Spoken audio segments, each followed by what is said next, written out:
Why is there a limited amount of Bitcoin? That seems to be the question. So there are three factors we need to take into consideration when answering this. The first will be, what is the effect of the source code? Next, why is Bitcoin like digital gold? Lastly, can the amount of Bitcoin be increased? So following this brief intro, we'll break it all down.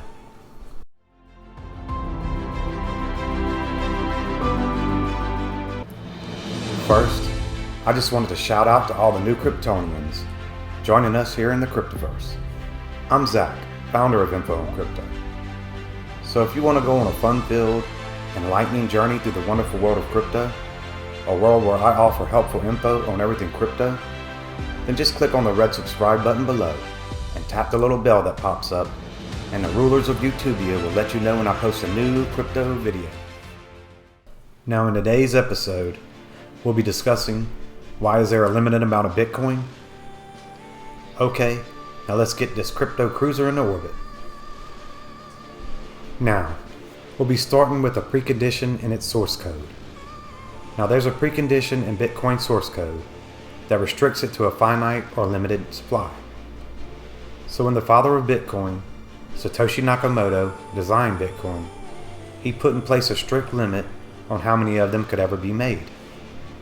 This is known as the hard cap, which is a rule that sets a limit on the number of Bitcoins that will ever be mined and is encoded in its source code. So does anyone have the ability to change the hard cap? Let's examine this. First off, Bitcoin is a shared, consensus-based network. Next, you have all the different nodes. Basically, a node is a computer that runs Bitcoin software. Then, there are also numerous versions of the Bitcoin source code. A lot of nodes run the newest versions of Bitcoin Core. Still, there are also a tremendous amount of nodes that run the older versions. So potentially, the Bitcoin Core source code could be changed to allow it to have an unlimited amount. But it would be a lot more challenging to get thousands and thousands of individual nodes to accept these changes, which in my eyes would tremendously devalue the whole Bitcoin ecosystem and possibly even destroy it altogether. Next, we'll discuss how Bitcoin is like digital gold. Bitcoin has some features that are reminiscent of precious metals, particularly gold, especially when it comes to mining and being finite, as mentioned above. Now, Investopedia states, one can argue that Bitcoin's value is similar to that of precious metals. Now I'm going to put a link under this video in the resources section that connects to this Investopedia article for anyone interested. It elaborates on what they just stated. Okay, so one way that Bitcoin is like gold is that they both are being used as a store of value. Since increasing their supply is difficult, if not impossible at some point. Now the reality that Bitcoin has a limited supply is a crucial element to its value. Only 21 million Bitcoin are ever going to be mined, according to the hard cap. Although, it's said that the number will never reach exactly 21 million. Since the Bitcoin network uses bit shift operators, which round some of the decimal points down to the smallest integer when it comes to halving. Also, as just mentioned, gold and Bitcoin are both mined. However, gold must be mined from the ground, whereas Bitcoin creation is done by miners who do it through computer computations. Now speaking of Bitcoin miners, they verify transactions and create new blocks.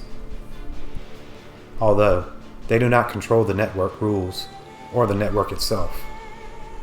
Nodes, basically computers that run Bitcoin software, reject blocks that violate these rules, and it also validates all the transactions within the block. That means the miners don't control the Bitcoin rule set. Also, just like gold is more difficult to mine over time, thanks to halving, so is Bitcoin. Now Bitcoin miners are compensated with Bitcoin when a block is successfully verified. The halving, which affects how much the miners are paid, occurs approximately every 4 years. This means that the amount of Bitcoin that the miners receive for compensation is cut in half, hence the term halving. For instance, in 2012 the payment was 25 Bitcoins. Then in 2016 it was cut in half to 12.5 Bitcoins. That will extend out every 4 years until the last Bitcoin is mined, which is said won't happen until the year 2140. Finally, we'll talk about if Bitcoin supply can be increased. Now, the amount of Bitcoins could be increased, hypothetically. However, there would have to be a collaboration between a few different groups. Developers would first have to recommend and write code in order to implement the change. Next, the community would discuss it. Then, if all the changes were agreed upon, they would be installed into the Bitcoin core.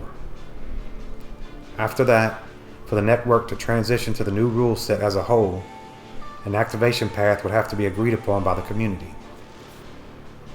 Also, the nodes and the miners would have to give their support.